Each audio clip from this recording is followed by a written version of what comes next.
Hello friends, नमस्ते, जय माता दी, राधे राधे। तो फ्रेंड्स, आज आई हूँ मैं अपने जो हमारे डोगरी है, डोगरी मतलब कि फार्म हाउस, जहाँ पे हमारी फार्म है। तो यहाँ पे सेब का बगीचा है। तो चिड़ैला, इस जगह नाम है चिड़ैला। तो अक्सर मैं दिखाती रहती हूँ यहाँ पे। तो आज ठंडा मौसम था, मैंने जैकेट नहीं पहना, मैंने खाली स्वेटर ही पहनी थी। अभी तो सुबह धूप थी, बट अभी बादल से आ गए।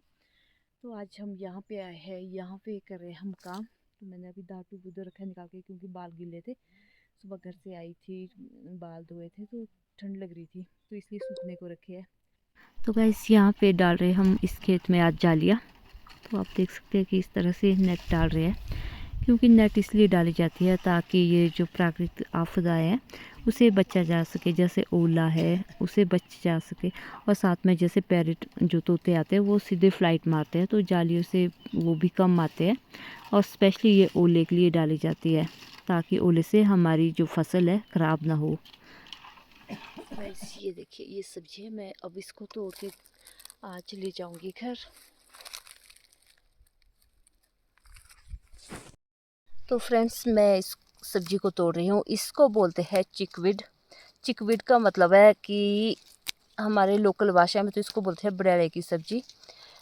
तो चिकविड का मतलब होता है चिकनी घास, हिंदी में इसे चिकनी घास भी कहा जाता है। तो ये एक औषधीय पौधा है, मतलब जो ये पौधा है हमारी सेहत के लिए बहुत ही गुणकारी है। जैसे कि हमारा जो पाचन शक्ति है उसको बढ़ाता है, और जिसको जुकाम वगैरह है, खांसी जुकाम वगैरह, अगर इसका सेवन करें आप, तो इसको हम ज़्यादातर सब्जी के रूप में भी इसका उपयोग करते हैं। तो हमारे पहाड़ों में तो इसको सब्जी में ही इस्तेमाल किया जाता है। तो ये जुकाम वगैरह के लिए भी सबसे बेस्ट है।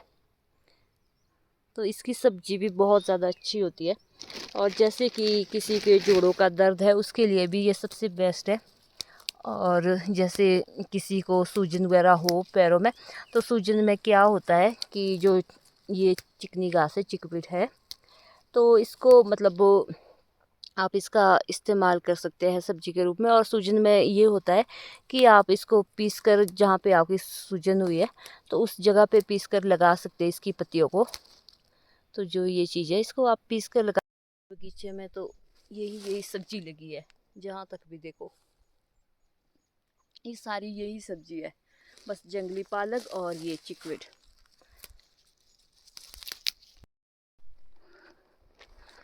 तो वैसे अब ये सब्जी तो मैंने निकाल दी है।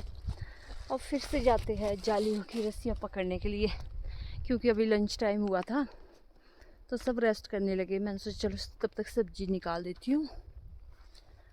हाँ, थक गए चलते चलते। तो आप देख सकते हैं कि यही वाली सब्जी बहुत ज़्यादा है हमारे यहाँ पे, बिल्कुल पूरा गुच्छा लगा है यहाँ पे। तो पर ये ना ज़्यादातर ऐसी जगह पे ही होती है, जैसे ये वाला खेत है तो नमी वाला है बिल्कुल। तो फ्रेंड्स, अब जो ये चिकविड है, इसकी वो जो चिकनी घास है, इसकी सब्जी निकाल रही हूँ मैं। तो मैं इस सब्जी को तोड़ के घर ले जाऊँगी। तो इसके बारे में मैं आगे वीडियो में बताऊँगी, इसका क्या फ़ायदे हैं हमारे लिए, और ये कितना गुणकारी पौधा है, गुणकारी सब्जी है। तो ऐसा कोई भी पहाड़ी नहीं होगा जिसने ये सब्जी ना देखी हो या ना खाई हो। शायद खाई तो कम भी होगी, पर देखी सबने है ये सब्जी, क्योंकि पहाड़ों में बहुत ज़्यादा होती है। चाहे जम्मू कश्मीर हो, चाहे हिमाचल प्रदेश हो, चाहे किन्नौर, जो भी पहाड़ी एरिया है, उत्तराखंड हो। तो आप मुझे कमेंट करके ज़रूर बताइए ये सब्जी कहाँ कहाँ पे होती है। लोग थे इस जो घास है, और जिसको हम सब्जी के रूप में भी इस्तेमाल करते हैं। तो पहले इसको मतलब जैसे चाय बनाते थे, उसमें मतलब वो काढ़ा टाइप का बनाते थे इसको ना। तो इससे जैसे हमारी जो स्किन में एलर्जी होती थी वो ठीक होती थी। और जैसे सूजन वगैरह, जैसे बॉडी में सूजन हो, या इसको पीस के उस जगह पे लगाते थे, इसकी पत्तियों को पीस के उस जगह पे लगाते थे। तो पहले के लोग इस तरह से इसका यूज़ करते थे। और इसका सब्जी तो इसके मैक्सिमम जो हमारे पहाड़ी लोग हैं, तो इसकी सब्जी मैक्सिमम लोग ही खाते हैं।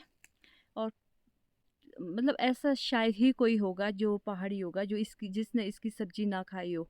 और प्राचीन काल में तो इसे बहुत ही मतलब माना जाता है इस घास को कि भाई किसी के पेट में जैसे कब्ज़ हो, किसी के सूजन हो, किसी के मतलब जैसे कि किसी को वो क्या बोलते हैं खून की कमी हो, तो उसके लिए इसका यूज़ किया जाता था। तो इसकी सब्जी या इसका काढ़ा बनाकर, काढ़ा मीन्स जैसे चाय टाइप का, तो इसको यूज़ किया जाता था। तो ये फ़ायदे थे इस घास के। और यहाँ पे पहाड़ों में कोई डाउट नहीं है, यहाँ पे बहुत सारी औषधि है, बहुत ही तरह तरह के जो घास है, पत्ते हैं, तो उनको किसी ना किसी रूप में औषधि के रूप में इस्तेमाल किया जाता था जो प्राचीन लोग थे। चलो आजकल के लोग तो जी हम लोग तो सीधा ही हॉस्पिटल जाते हैं, हम एलोपैथिक पर ज़्यादा विश्वास करते हैं, आयुर्वेदिक चीज़ों पर तो, और इन चीज़ों को तो हम सोचते हैं यूज़लेस, किसी ना काम की चीज़, कि ये भी कोई चीज़ है, इसका भी कोई फ़ायदा। तो जो हमारे बड़े बुज़ुर्ग थे उन्होंने सही तरीके से इन चीज़ों का इस्तेमाल किया था, और तब देखो बीमारियां भी बहुत कम होती। पहले के लोग, उनका खान पान बहुत अच्छा होता था, रहन सहन खान पान, और ज़्यादातर लोग जैसे कि घर बनाते थे, हम लोग तो मिट्टी की लिपाई वगैरह, और अब तो जी पता नहीं सीमेंट के और ईंटों के घर बनते हैं। तो खाने पीने में भी पहले के लोगों का बहुत सही था, पहले के लोग खाने पीने के मामले में भी कोई लापरवाही नहीं करते थे, और जो भी होता था मतलब जो हमें नेचर ने दिया है, कुदरत ने दिया है, वो चीज़ें अगर हम ज़्यादा इस्तेमाल करेंगे शायद हमें बीमारियाँ कम होगी। तो आज की डेट में तो कहाँ ही, आज तो सब ऐसे ही सोचते कि चल जी बाज़ार से इजीली मिल जाए जो भी चीज़, तो उसी को खा लेते हैं। तो पहले के लोग मेहनत करते थे तभी मतलब वो इतने स्वस्थ रहते थे। कभी पहले के लोग, जो ये फूल देख रहे हैं आप, इसको बोलते हैं तंगर और सुगंध वाला, तो इसको वलेरियन भी बोलते हैं, तो सुगंध वाला भी बोलते हैं, और तंगर भी बोलते हैं। तो ये ना हमारे यहाँ पे हिमाचल, कश्मीर और जो भी पहाड़ी एरिया है वहाँ पे मिलता है। तो यहाँ पे जो ये पौधा है, बहुत कम लोगों को इसकी जानकारी होगी।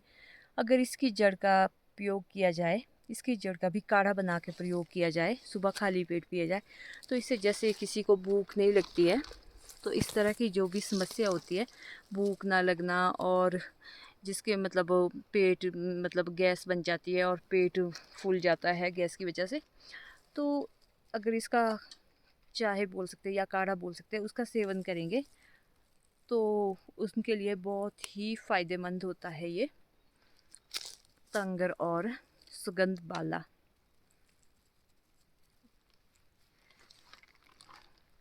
तो यहाँ पे इस तरह के बहुत सारे जड़ी बूटियाँ है, इस तरह से होता है ये। तो इसके इस तरह से पत्ते होते हैं और ये फूल होता है, तंगर और सुगंध बाला बोलते हैं इसको। तो आप इसकी जड़ें जैसे इसकी ये सॉरी अब निकलेगी नहीं मेरे से इसकी रूट है ना, क्योंकि ये तो किसी औजार से ही निकलेगी, आई थिंक नहीं निकलेगी। तो ये इस तरह से इसकी जो रूट है,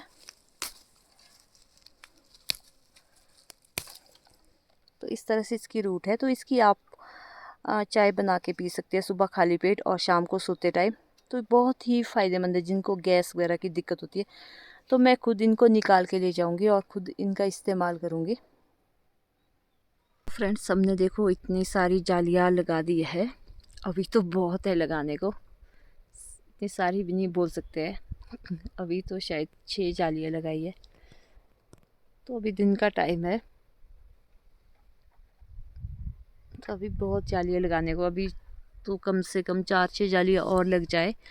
तो गाइज़ कैसे लगे आपको आज की मेरी ये वीडियो? अगर अच्छी लगे लाइक कीजिए, कमेंट कीजिए और शेयर करना मत भूलिए।